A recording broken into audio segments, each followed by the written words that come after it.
Well, hello guys, it's your girl Diva Fashionista bringing you a movie review. I watched Real Love this Saturday on Lifetime. I think Lifetime just plans on having us in the chokehold, at least me, for the whole month of June, because last week we had TLC's documentary, and I actually plans on reviewing that for you guys as well. I got my good old T-Boz wig. I don't know. This is supposed to be T-Boz. But I guess it could be MJB as well, because she wore the short blonde cut too. But this was supposed to be for, T-Boz for that movie. But it was a documentary, and it just was like a rehashing of things that we already knew. It was long as well. It was 2 hours, and I just really didn't know what I could add that would be new and exciting to the story that we all know and love, or which has its tragedies. Rest in peace, Left Eye. But in the end, I decided not to. So I said, somebody's gonna see this T-Boz wig. Or I don't know, am I giving Nene leaks? Y'all decide that. Don't come for me in the comments though. I like to really get into character and just show out when I do these type of videos. So instead, we're going to talk about Real Love. I wrote a couple notes. Let's see if I get to all of them, because I never do. I want to keep this short and sweet. This reminded me of Lifetime me growing up. Lifetime used to be like must-watch TV. It took me back to their like golden age where, Winnie Cooper boyfriend had R word, or was he abusing? He was abusing DJ Tanner. Those type of movies when they was doing all the cheerleader movies. It was this cheerleader did this, and that cheerleader did that. This took me back to those feels. I got all the feels watching this. This movie was executive produced by Mary J Blige, starring, and I have to put the young lady's name up on the screen because I'm not really familiar with how to pronounce it, but I'm familiar with the young lady. She's been in a lot of made-for-TV movies. No shade to her. If you know anything else she's done, a career is a career. She's getting that money, and she's gorgeous. Love her. She did an amazing job in this role, and we all know Da Vinci. I didn't realize he was in Grownish, but I know him from BMF. I love BMF, so Da Vinci little fine ass was in it as well. Perfectly cast. So if the casting was perfectly cast. And I need to tell you guys, this is a review, not a recap. I'm not going to sit here and say, and then this happened, and this happened, and this happened. Of course, we're going to touch on the plot. This is with spoilers, so if you didn't watch it and you've come to this video trying to decide if you should watch it, I'm going to tell you right now, you should watch it. You should go watch it and then come back, because I don't want to spoil anything for you. I think you will enjoy it, because I did enjoy the movie. It's about a young lady who goes off to college. She goes to a HBCU, and she comes from a working class family. I get that from her. She's a serious girl. She doesn't want to be like her sister, who basically was a teen mom. And you know what? Because I watched this yesterday, I forgot her name, so I need to look up her name. Be right back. Kendra. I remember Ben. I don't know if it's just because I just think Da Vinci is fine. I remember Ben's name. But I did not remember Kendra. Kendra, who is the main character in the movie. She starts college, and she immediately catches the eye of old boy who name ain't even important, because I didn't catch that either. Old boy who's on the line. He's in a fraternity, and his pledgee, Ben, sends him over to holler at Kendra for him. So already bad vibes. And she's giving him a business. Kendra is all serious. She's sassy. She's just giving him nothing. She's not trying to give him no play, neither one of them. She's cutting, and I just like that this is all happening while the national black anthem, Lift Every Voice and Sing, is being played in the background. They're supposed to be, they saluting. I don't know what they're supposed to be doing, but they're sitting there just listening to it, and some girls in the back just like shh, tries to hush him. Meanwhile, I guess he has his eyes set on Kendra. He's like, all right, yeah, this is the girl. I like her. So he runs into her again, and no, this is supposed to be the financial aid office. Don't get me the line. College was a long time ago. Work study office. So she's trying to get herself a work study, which he's not. So I don't know why he's in there. Like, whatever this place they're in, they bump into each other, and they start talking. He realizes, she tells him that her major is photography, and he comes off like the privileged kid that he is, you know, and he says something that she takes somewhat offense to, but then they snap back, and he then goes and gets into her photography class because he's just so smitten with Kendra, and he has to be by her by all means. And I like the professor. The professor was inserting herself a lot. He's trying to kick it to her during class. The professor comes over and interrupts it, and we're off. This is set in the 90s when the song Real Love, like, it came out. Real Love is playing in the beginning, and if you know the song Real Love, you hear that you hear that in the beginning, and it's like, it's immediately a vibe. And I think they did a good job with the clothing. Only thing is that 90s, they would have had more logos. It would have been very much Kanai was popping there, a little bit of Polo, but they did a good job. You know, they definitely did a good job with the 90s vibe. I felt like I would have saw a little more high tops, you know, more bamboo earrings, you know, but that's okay. They really did a good job. So we start getting into their love story. It's kind of pushed by the professor, because the professor tells her that, you know, her art is very good. She has a good eye. She's very talented, but she's not living. And we understand that Kendra's mom has passed, and her mom gave her a camera, which is why she's pursuing photography. And she's just so, she has to work because she has a partial scholarship, can't quite afford it. Whereas this is a trust, Ben is a trust fund kid, comes on these snooty, snotty parents. Oh my gosh. Yeah, didn't like the parents. I felt like the daddy. I was like, Dad, man, grow a sack. Like, does this lady just run your household? But I'm getting ahead of myself. They because she told her she needs to live a little bit, she winds up going to a party with her friends. She has 2 roommates, and this is the part where I probably wasn't paying attention. I don't know if these girls was friends with her prior to coming to college, or they just made friends when they got to college. But we see that, like, the darkest skinned of the friend, and I don't remember her name, but I remember the other one is Ashley, I believe. Ashley, they try to give a little friction to try to explain why she don't got that many lines. That's what it felt like to me. Like, they have a friction just because it's like, all right, it's not a lot for her to do. So she's closer with the dark skinned friend, and the darker skinned friend is trying to get her to live little too. So they go to this party, and cause this creepy dude, that's what we gonna call him, because I didn't catch the dude's name. Creepy dude keeps trying to holler.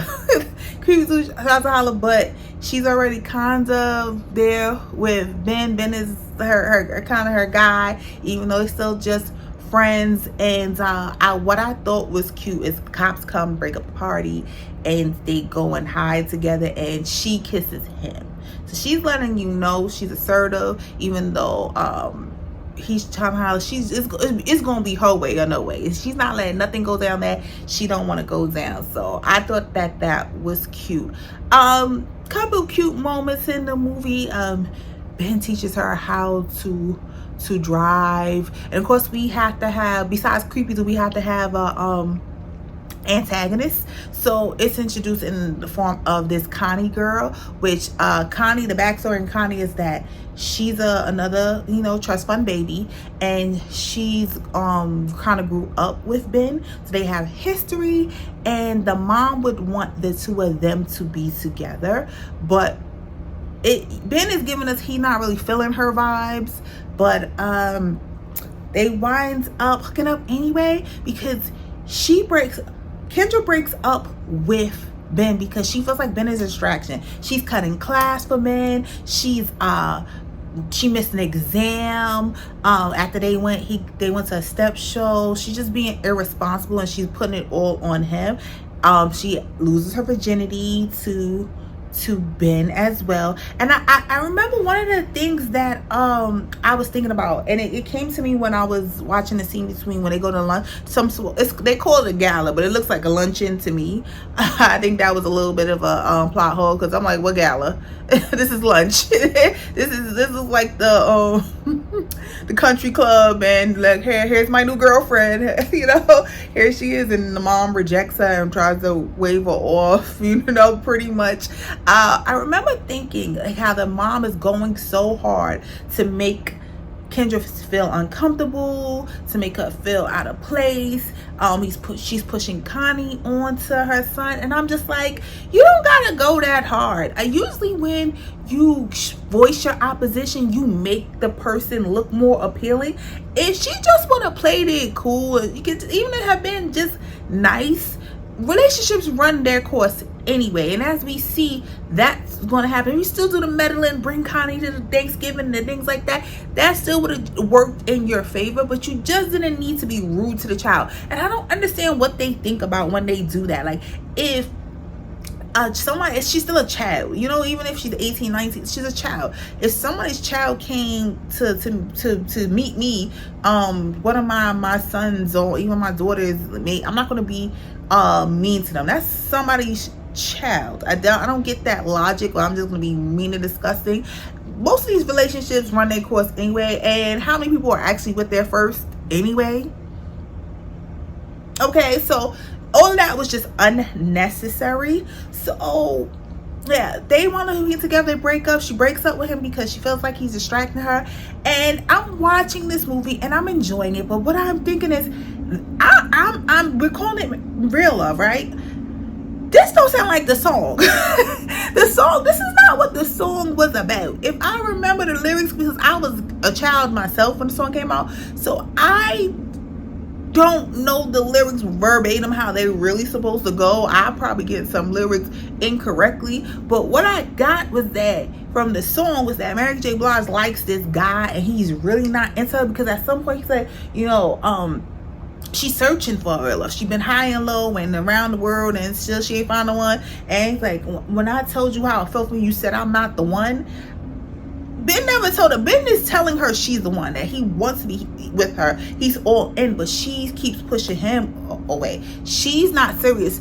Kendra is very career oriented. She's very driven. She's not no lovesick girl who came to college to find her husband. She came to get that degree so she get that paper, you know. So I just don't see where the lyrics matched up. But I guess, like, if y'all saw that, let me know, because I didn't see where the lyrics matched up to the movie. It was a really good movie, really good plot, but it wasn't giving me, you know, high and low vibes. Anyway, so after they break up, he does something really petty where he brings Connie, the girl, the trust fund baby, to her job to make her jealous, and she doesn't really care.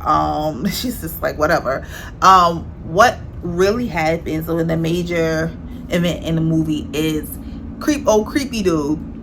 He keeps trying to pursue her, and at first he just tries to play like the long con where I'm just gonna be the friend, and that probably would have worked out better if he continued that. He tries to play to be the friend and study. They're gonna study. They have a class together, and she comes to his room and he SAs her. I guess that's what I can say on YouTube. Everyone's always talking about YouTube censorship. He SAs her, and it's triggering for her, and she starts to spiral. She's not taking care of her appearance. She really just being crappy towards her friends, crappy towards Ben. Ben notices something wrong, but she's not telling anyone. She internalizes what happened to her, and of course that's not the way to go about it. Yeah. I'm sorry, I was just about to go somewhere really dark, and I just could relate to that part. You know, I'm victim, survivor as well.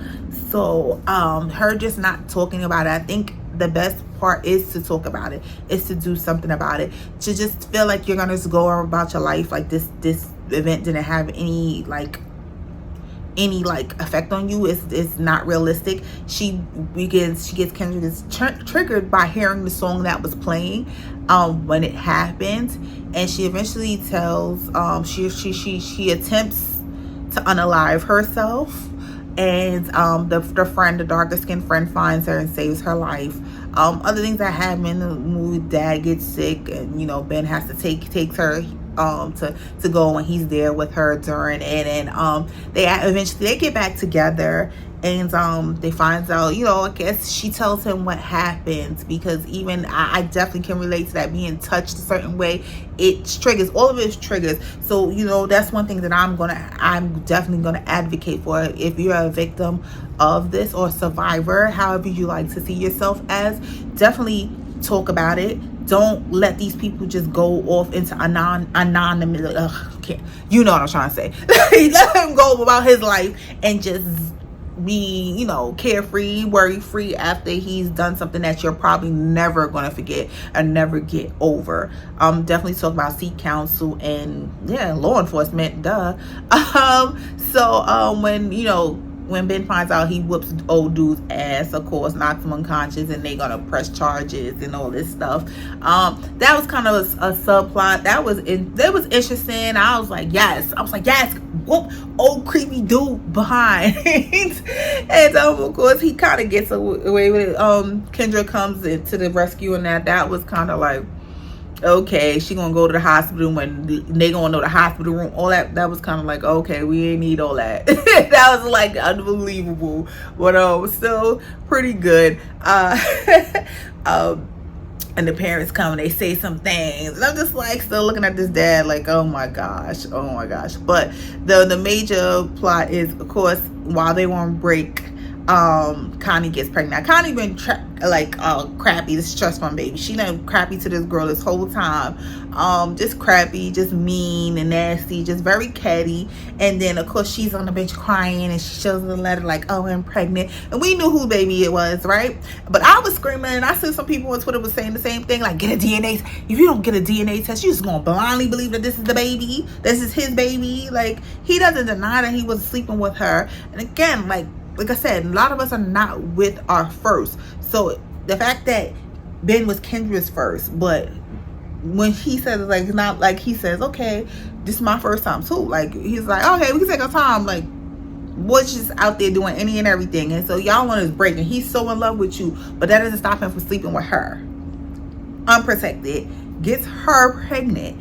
So now the parents, of course, want them to get married, because that's who they want with them anyway. And they're like, we're going to cut you off if you don't marry her and all that stuff. And he decides that he's not going to marry her. He doesn't love her. He shouldn't do it. But it's rocking a hard place, because, all he knows, he's a Nepo baby. All he knows is that life. So that got to be hard for him. He says with his last little bit of money before his credit card is cut off, he buys Kendra a camera, and she pushed by the professor, she applies to another college who's supposed to be much better for her for photography, and she's going off. The sister comes to pick her up. She's going off to go and be in that college, and that's how this movie ends, on a cliffhanger, because it's a part 2. So now part 2 we're gonna get next week, Strength of a Woman. I don't know. I will see if I will be back to review it, if it gives anything worth me talking about. But I just thought this was so cute, and I really loved it. The acting was great. It just reminded me of the old nostalgic days of Lifetime. So if you haven't watched it, go ahead, let me know your thoughts on this movie. Let me know your thoughts on this review. Anything I skipped, thing you want to bring up, feel free to leave it down below. Leave me a thumbs up or subscribe if you feel the need to, and I appreciate it. And if I don't catch you, you catch me in the next one. I'm about to film a couple more videos while I'm in the mood. All right, guys, thank you. Thanks for watching. Later.